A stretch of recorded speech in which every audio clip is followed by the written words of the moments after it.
சென்னையில் பாமக நிறுவனர் ராமதாஸ் செய்தியாளர்களை சந்தித்து வருகிறார். அதன் நேரடி காட்சிகளை பார்க்கலாம். திராவிட முன்னேற்ற கழகம் செய்கின்ற தலைமை செய்கிற தவறுகளை எல்லாம் அக்கு வேறு ஆணி வேறாக ஒவ்வொரு ஸ்பேர் பார்ட்ஸா கைட்டி அப்புறம் கிளீன் பண்ணி தொடக்கிற மாதிரி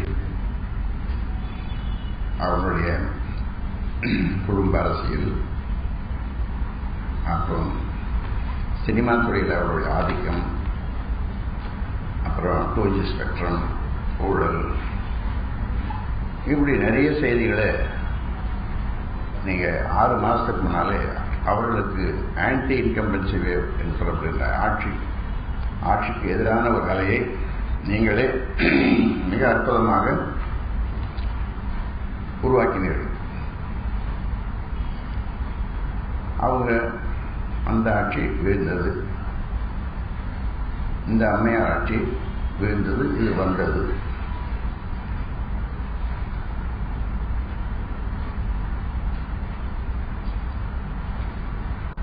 அதன் பிறகு ஒரு முக்கியமான இந்தியாவே வெற்றி தலைகுனிந்த 2 விஷயங்கள் 2 கட்சிகளால் நடந்தது. ஒன்று 2G ஸ்பெக்ட்ரம், இந்திய மக்கள் தலைகுனிந்தார்கள், உலகமே வியந்து பார்த்தது, ஆச்சரியப்பட்டது. இன்னொன்று ஜான் மைக்கேல் டி ஹுங்காருடைய அந்த தீர்ப்பு 100 கோடி ஃபைன், அபராதம், 4 ஆண்டு சிறை, எல்லாம் டாக்குமெண்ட்ல எவிடன்ஸ். இப்போ வெயிலில் இருக்காங்க அம்மையார், அடுத்த மாதம் வரலாம். இவையெல்லாம் தமிழ்நாட்டுக்கு பெருமை சேர்க்கின்ற விஷயங்களாக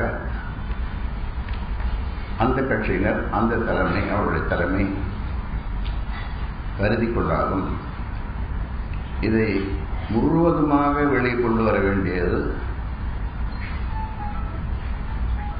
எதிர்கட்சிகள். அந்த கடமையை அடியேன் பாட்டாளி மக்கள் கட்சி சரியாக செய்தது. உங்களுடைய துணையோடு. ஆனாலும் அப்பொழுது எப்படி 2011 அரசுக்கு எதிரான ஒரு அலை இருந்ததோ அதை விட ஒரு மோசமான அலை இருக்கிறது. அதை விட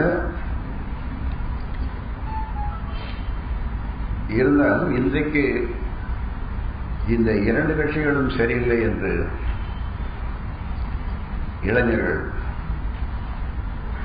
அந்த இளைஞர்கள் கிட்டத்தட்ட ஒரு 30% மேல இருக்காங்க. below 35 years, above 18 years, ஒரு 35% இருக்காங்க நம்முடைய இளைஞர்கள். அவர்கள் இன்றைக்கு இந்த சோசியல் மீடியா வந்த பிறகு அவர்கள் எல்லாவற்றையும் கணிக்கிறார்கள், எல்லாவற்றையும் பார்க்கிறார்கள். அடுத்த செகண்ட் அவர்களுக்கு தெரிகிறது. ஆக இந்த 2 கட்சியும் தேராது, கூடாது, வரக்கூடாது என்று அவர்கள் விரும்புகிறார்கள். அதே மாதிரி நியூட்ரல் ஓட்டர்ஸ் என்று சொல்லப்படுகிற இதுவரைக்கும் ஓட்டக்கூடாது அவர்கள் அரசியல் சாக்கடை, எதுக்கு நான் போய் ஓட்டு போடணும் அப்படின்னு சொல்லி வந்த படித்தவர்கள் இப்பொழுது சாக்கடை நாங்கள் சுத்தப்படுத்த போகிறோம், முதல் முறையாக ஓட்டு போடுகிறோம் என்று சொல்லுகின்ற அவர்கள் ஒரு 20%, 20%, ஒரு 20-25, ஒரு 45%. அப்புறம் பெண்கள் மது இப்போ எல்லாரும் எல்லாம் ஜோரா கைதட்டுங்க உங்களே இல்லை அப்படின்னு சொல்லிட்டு வித்த காட்டுறவன் மது ஒழிக்க போறோம், மதியம் ஒழிக்க போறோம் அப்படின்னு சொல்லுவாங்க. அந்த மாதிரி கூச்சலை இன்னைக்கு எல்லாரும் போட்டு கடைசியா கூச்சல் போட்டது அம்மையார். நான் தான் பண்ணுவேன், படிப்படியாக பண்ணுவேன், நான் தான் முதல்ல எடுத்து திமுக இப்படி. ஆனால் 35 வருஷமா இதுக்காக போராடி கட்சி தொடங்கிய போதே தீர்மானம் போட்டு பல போராட்டங்களை பண்ணது பல வருஷங்கள்லாம் உங்களுக்கெல்லாம் தெரிஞ்சது.